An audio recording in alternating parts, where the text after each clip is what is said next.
Mnohokrát sledujem fenomén, a to konkrétne, že ľudia vymieňajú svoje zdravie za peniaze.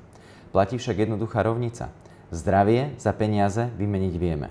Lenže za peniaze si zdravie kúpiť nedokážeme. Preto aj v rámci dnešného videa by som vás chcel pozvať k zamysleniu. Zamysleniu sa nad tým, čo robíte. Ako to robíte. Platí, že najcennejšie aktívum, ale aj pasívum, ktoré v živote máme, je naše telesné a mentálne zdravie. Mali by sme usilovať najmä o to, aby sme boli telesne a mentálne zdraví. Mali by sme sa vyhýbať tomu, že budeme splniť a plniť celospoločenské ciele. Mali by sme sa vyhýbať tomu, že budeme utekať za cieľmi, o ktorých len uvažujeme, že nás urobia šťastnými.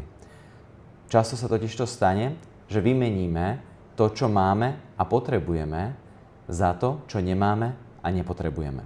Niekedy spomalenie nám umožňuje uvedomenie. A uvedomenie je prvý krok ku zmene. Otestujte dnes seba samých a napíšte si, čo je pre váš život naozaj veľmi dôležité. Pokojne si napíšte, čo chcete a čo nechcete. Platí, že keď chcete niečo mať, tak sa zároveň potrebujete aj niečoho vzdať. Je však veľmi dôležité, aby to, čo získate, prevýšilo to, o čo prídete.